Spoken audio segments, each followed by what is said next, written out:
찬송 342장 하겠습니다.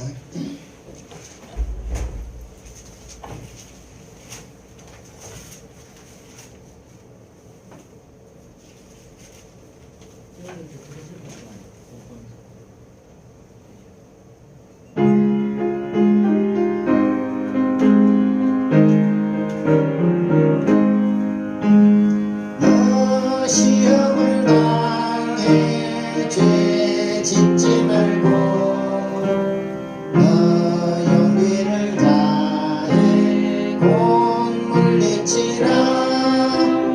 너 시험을 이겨 새 힘을 얻고 주 예수를 믿어 늘 승리하라. 우리 구주의 힘과 그의 위로를 빌라. 주님 내 편에 서서 항상 도우시리. 내 친구를 삼가 잘 선택하고 은행을 삼가 늘 조심하라. 너 열심을 다해 늘 충성하고 온 정성을 다해 주 봉사하라. 우리 구주의 힘과 그의 위로를 빌라. 주님 내 편에 서서 항상 도우시리.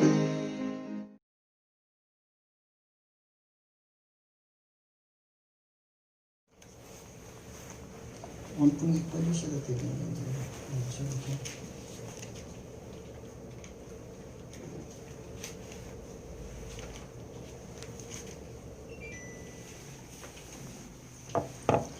에베소 5장 8절에서 11절입니다.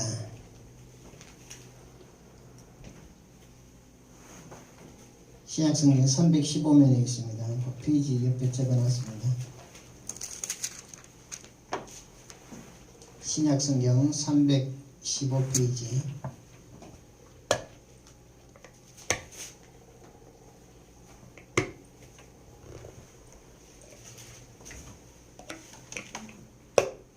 에베소 5장 8절에서 11절입니다.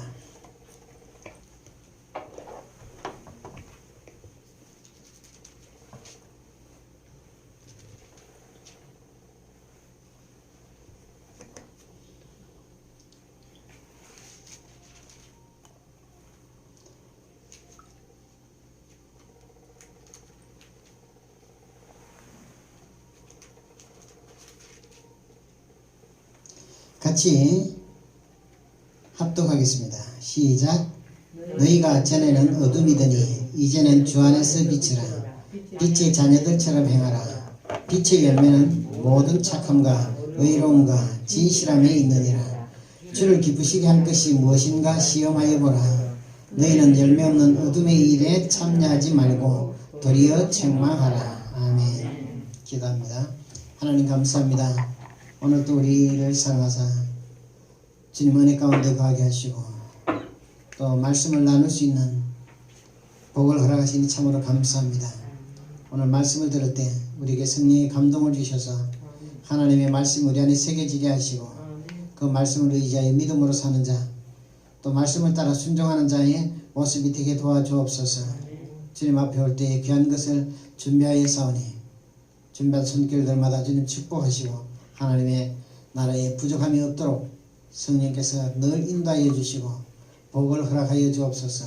감사를 드리며 우리 주 예수 그리스도의 이름으로 축복하고 기도합니다. 아멘. 오늘 말씀에 보니까 너희가 전에는 어둠이더니, 전에 어둠이었다는 것은 우리가 예수를 알기 전에, 예수를 믿기 전에는 전부 다 누구든지 다 어둠에 속한 존재입니다. 왜냐? 죄와 사망에 잡혀있기 때문에. 죄는 그 자체가 어두운 것입니다. 아담의 죄로 인해서 모든 인류가 죄 가운데 갇혀있고, 죄 가운데 있다는 것은 다른 말로 표현하면 어두운 가운데 매여 있는 겁니다. 그 감옥에 갇혀 있는 거나 똑같습니다. 그러나 전에는 우리가 어둠이었더니 이제는 주 안에서 빛이라. 주 안에서 우리가 예수 안에서 빛이라는 겁니다. 빛이라는 것은 뭘 말하느냐 하면 하나님의 속성 자체가 하나님은 빛이시라는 거예요. 하나님께는 어두움이 조금도 없는 빛이라는 겁니다. 빛에서는 모든 것이 밝게 다 보이지만 어둠에서는 전부 다 제한적이에요. 어두우면 길을 가는 것도 불편하고 모든 생활하는 것이 참 불편합니다. 그러나 빛 가운데 있으면 자유하게 돼요. 하나님은 그 자체가 빛이시기 때문에 조금도 어둠이 없다, 이렇게 성경은 우리에게 가르쳐주고 있습니다. 하나님 그 자체가 빛이세요. 다시 말하면 하나님은 말씀이신데 말씀이 빛이라는 거예요. 그래서 오늘 이제는 주 안에서 빛이라. 우리가 예수 안에 있기 때문에, 하나님 안에 있기 때문에 우리 자체가 빛이라는 겁니다. 그래서 빛의 자녀들처럼 행하라. 빛의 자녀로서 하나님의 자녀들처럼 행하라는 겁니다. 우리 삶을, 어떤 삶을 살아야 되느냐? 하나님이 원하시는 하나님의 자녀의 삶을 살아야 되는 것을 성경은 가르쳐주고 있습니다. 그래서 우리는 하나님의 말씀을 따라 진리 가운데 사는 것이 빛을 따라 사는 거예요. 우리는 예수 그리스도의 생명의 핏값을 주고 바꾼 자들이에요. 예수 그리스도의 생명의 핏값을 통해서 어둠에서 우리를 건져주셨기 때문에 이제 우리가 사는 모든 삶은 뭐냐? 빛에 속한 삶을 살아야 되는 거예요. 그래서 빛의 자녀들처럼 행하라, 이렇게 말씀을 하고 있습니다. 그러면서 빛의 열매는 모든 착함과 의로움과 진실함에 있느니라. 빛의 열매는 빛이 열매를 맺으면 어떤 열매를 맺을까요? 빛의 열매는 빛을 맺는 거예요. 우리는 하나님의 자녀입니다. 하나님의 말씀으로 우리를 낳았어요. 그러면 그 하나님의 말씀으로 낳은 우리가 열매가 되는 것은 뭐예요? 하나님의 말씀이 이루어지는 거예요. 저와 여러분이 하나님의 말씀의 열매가 되어야만이 주님이 보시기에 기뻐하신다는 사실을 오늘 성경에서도 가르쳐주고 있습니다. 그러면서 모든 착함과, 여기서 착하다는 것은 우리의 마음이 그냥 곱고 착한 것을 말하는 것이라기보다 우리의 모든 삶의 상태가 긍휼함을 가지고 순수한 마음, 두 마음을 품지 않은 한 마음을 가지고 있는 것이 착하다는 거예요. 사람이 두 마음을 품으면 착한 마음이 아니에요. 오직 한 마음, 예수 안에서 진리의 말씀을 따라 사는 그 말씀을 품은, 예수를 품은, 그 예수님의 마음을 품은 그런 삶을 사는 것이 착한 모습입니다. 그러면서 또 의롭다는 건 뭐예요? 죄가 없는 것이 의로운 거예요. 저와 여러분은 죄 가운데 태어나고 죄로 살았습니다. 그러나 예수 그리스도가 우리의 죄를 대신해서 십자가에 죽으심으로 우리의 모든 죄를 청산했습니다. 그러면 우리가 어떤 삶을 살아야 되느냐? 이제는 죄인의 삶을 사는 것이 아니라 의로운 삶, 하나님이 기뻐하는 삶을 살아야 되는 것이에요. 죄가 뭐예요? 하나님의 말씀에 순종하지 않는 것이 죄입니다. 하나님의 말씀을 믿지 않는 것이 죄예요. 그래서 의롭다는 것은 우리가 어떤 행위를 깨끗하게 해서 의로워지는 것이 아니라 우리 자신이 하나님의 말씀 안에 있을 때 의로워지는 거예요. 다른 말로 표현하면 우리가 예수 안에 거할 때 우리 자신이 의로워진다는 겁니다. 사람은요 절대 변하거나 바뀌지 않아요. 어떻게 보면 태어나면서 가지고 있는 그 성품이 죽을 때까지도 그 성품이 잘 바꿔지지 않아요. 참 우리가 신앙생활을 오래 하고 말씀 가운데 사는 것 같지만 그 성품은 그렇게 잘 변화되질 않아요. 왜? 육신에서 나오는 것들이 너무 많기 때문에. 그러나 오늘 여기서 말하는 착함과 의로움이라는 것은 우리가 하나님의 말씀 안에 있을 때 우리의 능력과 우리의 수고나 공로로 되어지는 것이 아니라 하나님 안에 있을 때 하나님의 안에 있는 그 모습을 보시고 하나님이 우리를 의롭다 인정해 주신다는 사실입니다. 그래서 저와 여러분은 어떤 삶을 살아야 되느냐? 항상 하나님의 말씀 가운데 거하는, 하나님이 기뻐하는 그런 삶을 살아야 되는 것이 오늘 말씀에서 요구하고 있는 것입니다. 또 진실함이라는 거예요. 진실함이 뭐예요? 사람에게 진실함이라는 것은 어떤 거짓이 없는 거예요. 참되고 변하지 않는 게 진실이에요.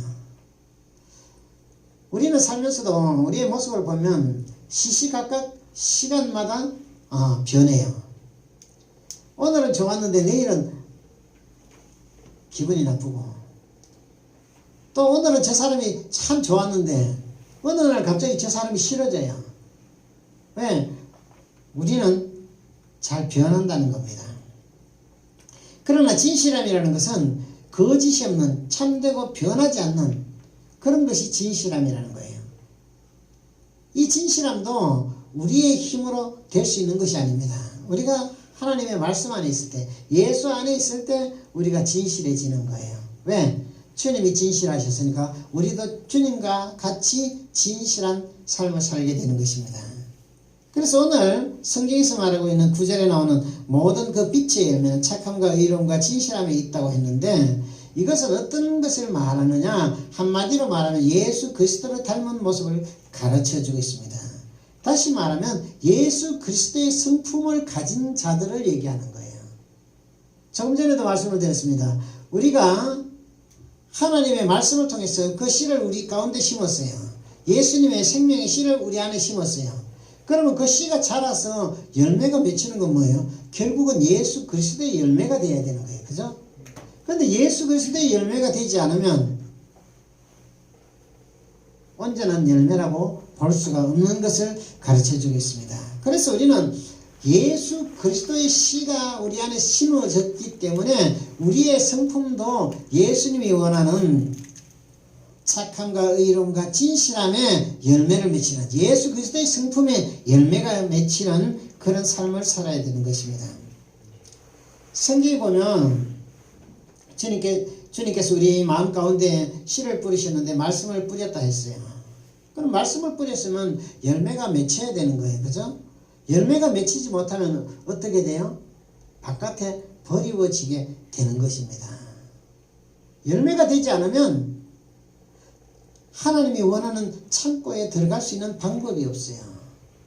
그래서 우리의 삶을 어떠하든지 열매가 되기를, 예수 그리스도의 형상을 담기를 힘써야 된다는 겁니다. 그러기 위해서는 우리가 어떤 일을 해야 되느냐? 하나님의 말씀에 순종하는 그런 삶을 살아야 되는 거예요. 예수님은 이 땅에 오실 때에 자신의 생각이나 자신의 의지를 따라 오신 것이 아니에요. 아버지가 그 아들 예수님께 말씀을 주셔서 그 말씀을 따라 오셨어요. 이 땅에 오셔서 모든 하신 일들이 뭐냐? 예수님은 아버지가 하신 말씀, 아버지가 일러주신 대로 모든 일을 하셨다는 사실입니다. 다시 말하면 아버지께 들은 말씀을 그대로 듣고 그대로 순종하는 삶을 살았다는 거예요. 이것이 아버지가 기뻐하는 이유입니다. 왜? 하나님의 말씀에 순종해서 하나님의 말씀의 열매가 그대로 맺혀 있기 때문입니다. 그래서 우리의 모습이 어떤 삶이 되어야 되느냐? 항상 하나님의 말씀에 순종하는 그런 모습이 되어야 되는 거예요. 하나님의 말씀이 가라면 가고 하나님의 말씀에 앉으라면 앉는 것이 하나님의 말씀에 순종하는 겁니다. 다른 말로 표현하면, 계속해서 말씀을 드리지만, 우리가 하나님의 말씀의 지배와 다스림을 받는 것이에요. 우리가 신앙생활하면서도 신앙생활과 하나님의 말씀과 전혀 무관한, 내가 주인이 돼서 내 마음대로 사는 삶은 하나님 안에 거하는 삶이 아니에요. 우리는 우리의 모든 삶이 하나님의 말씀에 나를 지배하고 내 자신을 다스리는 그런 삶이 되어야 되는 것입니다. 하나님이 이런 자들을 기뻐하신다는 사실입니다. 그래서 오늘 10절에 보니까 주를 기쁘시게 할 것이 무엇인가 시험하여 보라. 주를 기쁘시게 하는 것, 하나님을 기쁘시게 하는 게 어떤 것일까요? 하나님을 기쁘시게 하는 것은 하나님의 얼굴을 가까이 대하는 것이 하나님을 기쁘시게 하는 거예요. 우리가 자녀들을 키울 때 보면 아주 아기 때는 아기를 안고 있으면요, 아기가 엄마의 얼굴만 봐도 그냥 좋아서 방글방글 웃어요. 엄마의 얼굴을, 그 부모의 얼굴을 보기만 해도 아기는 기뻐해요. 그럼 그 웃는 모습을 볼 때 그 부모도 기뻐하게 되는 겁니다. 이와 같이 얼굴을 가까이 하는 것이 하나님을 기쁘시게 하는 것이라는 거예요. 우리가 무엇을 해가지고 기뻐하는 것이 아니라 하나님의 얼굴을 가까이 하는 것. 하나님의 얼굴을 어떻게 가까이 해요? 우리가 하나님의 얼굴을 가까이 할 수 있는 방법은 말씀을 가까이 하는 겁니다. 말씀을 가까이 할 때 하나님이 우리를 기뻐하신다는 사실입니다. 왜냐? 하나님의 말씀을 가까이 한다는 것은 하나님의 얼굴을 가까이 하는 거예요. 하나님 앞에서 있을 때 하나님 얼굴 바로 앞에 있으면 하나님이 누구만 보고 있어요? 하나님의 얼굴을 바라보는 그 사람을 보게 되어 있는 거예요. 아기가 엄마의 눈을 바라보고 그 눈을 맞추는 것처럼 우리가 하나님의 말씀에 초점을 두고 말씀을 가까이 하면 하나님의 얼굴이 우리를 가까이 보신다는 거예요. 그러면 우리의 표정을 따라서 우리가 무엇을 원하는지, 무엇이 잘못되어 있는지를 아시는 겁니다. 그래서 저와 여러분의 삶이 어떤 삶이 되어야 되느냐? 항상 말씀을 가까이 하는 삶이 되어야 되는 거예요. 그래서 말씀을 쓰는 것도 하나님의 말씀을 가까이 하는 것이고, 말씀을 읽는 것도 하나님의 말씀을 가까이 하는 것이고, 말씀을 듣는 것도 하나님을 가까이 하는 거예요. 왜? 얼굴을 대하고 있기 때문에. 그 얼굴을 대하고 있으니까 하나님이 딴 것을 볼 여유가 없는 거예요. 그죠? 하나님의 얼굴을 가까이 하고 있으니까 하나님의 눈은 항상 우리를 향해서 바라보고 계신다는 사실입니다. 이런 자를 하나님이 기뻐하신다고 성경은 가르쳐주고 있습니다. 또 하나님은 어떤 자를 기뻐하시느냐? 기도하는 자를 기뻐하신다는 사실입니다. 왜? 우리가 기도할 때에 주님이 들으시고 그 우리의 간구하는 목소리에 주님이 관심을 가지고 계시기 때문입니다. 기도는 뭐예요? 우리가 잘 아는 것처럼 기도는 대화하는 거예요.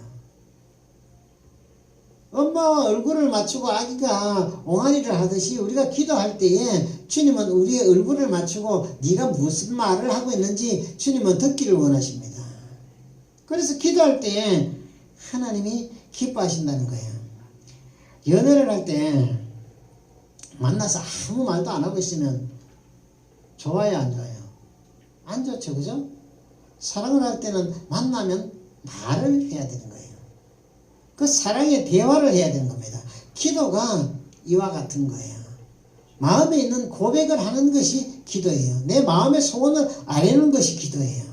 주님은 우리의 그런 기도를 듣기를 원하고 계신다는 사실입니다. 10절에 11절에 보니까 너희는 열매 없는 어둠의 일에 참여하지 말고 도리어 책망하라. 열매 없는 어둠의 일. 어둠의 일이 무엇일까요? 어둠의 일, 열매가 안 되는 것이 전부 다 어둠의 일이에요. 열매가 안 되는 게 뭐예요? 육신의 목적을 따라 사는 것이 열매가 안 되는 거예요.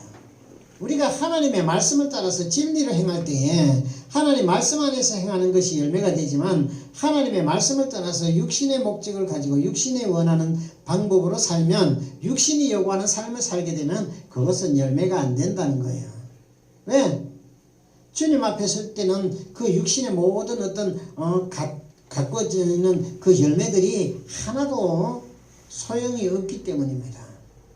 그래서 열매는 어떤 육신의 수고와 육신의 어떤 노력에서 얻어지는 것이 아니라 우리의 말씀이신 그 하나님의 그 말씀을 따라서 그 말씀에 순종하고 말씀을 따라 기도하고 말씀을 가까이 하는 것이 열매가 맺혀지는 방법이에요. 그래서 열매 없는 육신의 모든 일들은 성경에서 뭐라고 말씀을 하고 있느냐? 다 썩어 없어질 것이라는 거예요. 우리가 많은 세상에서 물질을 가지고 있다 할지라도 그것은 시간이 지나면 다 썩어 없어질 거예요. 그것은 영원한 것이 하나도 없어요. 만약에 우리가 얻는 세상의 물질이 영원한 것이다 하면, 예를 들어서 1,000만 원을 벌고 있으면 그 1,000만 원이 영원히 있어야 되잖아요. 그런데 그 1,000만 원을 가지고 있어도 어느 순간에 지나고 보면 하나도 없어지는 거예요. 저와 여러분이 열심히 일을 하잖아요. 일을 했을 때 월급을 받아요. 그럼 월급을 받으면 그것이 영원하면, 그죠? 얼마나 좋겠어요. 그런데 월급을 받아도 한 달 지나고 나면 하나도 없어져. 왜? 다 없어지는 거예요. 이와 같이 육신의 모든 것들은 아무리 많이 얻어도 그것은 영원한 것이 하나도 없다는 겁니다. 다시 말하면 열매가 없다는 거예요. 그래서 우리라 하여금 그 어둠의 일에 참여하지 말라는 거예요. 거기에 목적을 두고 거기에 우리의 마음을 두지 말라는 겁니다. 그냥 주님이 주시는 대로 그 은혜대로 감사하고 기뻐하면 돼요. 또 우리가 하나님의 말씀을 가까이 하면, 하나님의 얼굴을 대하면 하나님은 우리의 필요한 모든 것을 아시기 때문에 하나님은 우리의 원하는 육체에 필요한 것들을 또 반드시 공급해 주신다라고 이미 성경에 약속하고 있습니다. 그래서 우리는 그 약속의 말씀을 믿는 거예요. 그래서 육신으로는 어떤 방법으로도 열매가 되지 않지만 우리가 영으로 할 때, 하나님의 말씀으로 할 때 열매가 되는 거예요. 우리가 믿음으로 할 때 열매가 되는 것을 알 수가 있습니다. 그렇기 때문에 우리는 그 열매의 일을 위해서 항상 힘써야 돼요. 아까도 말씀을 드린 것처럼 기도하는 일에 게을리해서 안 되는 겁니다.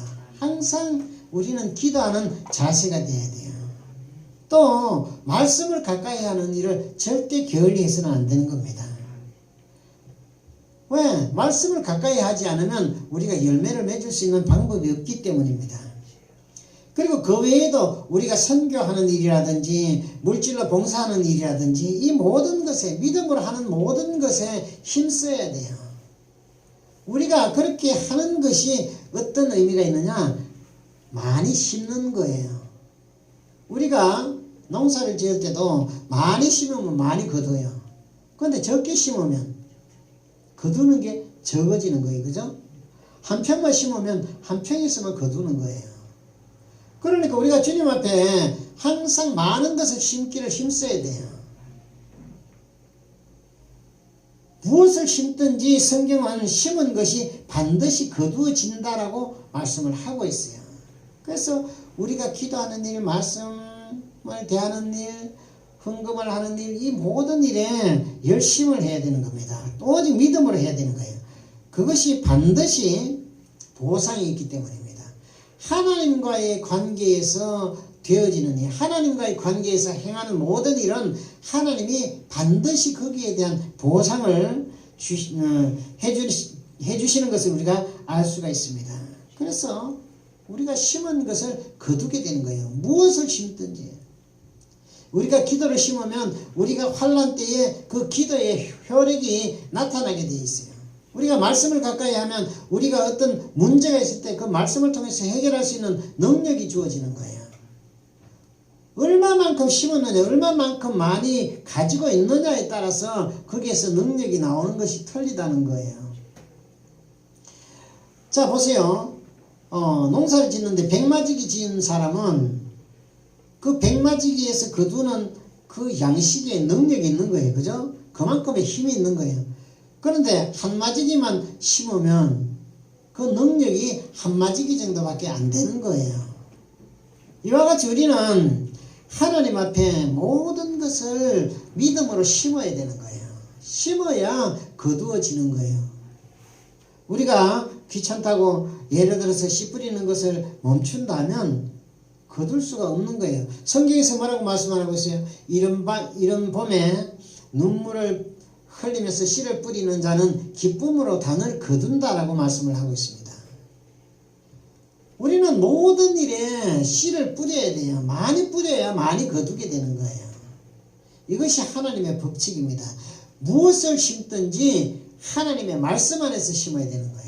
그냥 내 생각을 따라서 내 의지나 육신의 어떤 목적을 가지고 심는 것이 아니라 모든 일에 하나님의 말씀을 따라 믿음으로 심을 때에 그것이 열매로 나타나게 되어 있다는 사실입니다. 성경에 우리가 열처녀 비유를 알고 있어요. 그죠? 열처녀 비유. 그들이 신앙생활하면서 열처녀의 비유에 보면 지혜로운 5처녀는 기름을 준비가 되어 있어요. 다시 말하면 채워놓은 것이 많다는 거예요. 심어서 거둔 것이 많다는 거예요.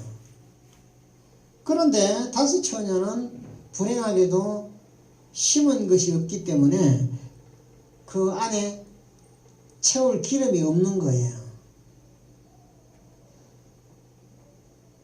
성경에서 보여주는 그 내용이 뭐냐? 완전하게 채웠을 때 그 혼인잔치에 들어가는 것을 보여주고 있어요. 그래서 우리는 무엇이든지 하나님이 원하는 일에는 최선을 다해서 해야 돼요. 그냥 우리가 적당히 우리는 신앙생활하고 적당히 그냥 교회만 다니면 다 구원이 이루어질 줄로 생각을 하는데 성경은 그렇게 말씀한 적이 없어요. 만약에 그러면 끝까지 다른박질하고 달려가라고 표현을 하지 않았겠죠. 선한 싸움을 싸우라고 말을 하지 않았을 거예요. 그냥 적당히 해도 너희가 구원을 받으니까 적당히 해라 이렇게 말씀을 했을 거예요. 그러나 성경은 분명하게 말하기를 운동하는 선수가 끝까지 앞장서서 달릴 때 상을 받는다라고 말씀을 하고 있습니다. 씨를 뿌릴 때에 거둔다라고 말씀을 하고 있어요. 힘써 일할 때에 그 일하는 자에게 삭을 주신다라고 말씀을 하고 있습니다. 하나님은요, 우리가 하지 않는 것을 하나님이 주시는 법이 없어요. 무엇이든지 내가 하려고 할 때 하나님이 도와주시지, 하나님은 인격적이신 분이기 때문에 우리가 하는 일에 대해서 하나님이 도와주시는 거예요. 내가 안 하면 하나님도 우리의 인격을 존중해서 네가 안 하는 것이니까 나도 그러면 안 해줘도 되겠다라고 하시는 거예요.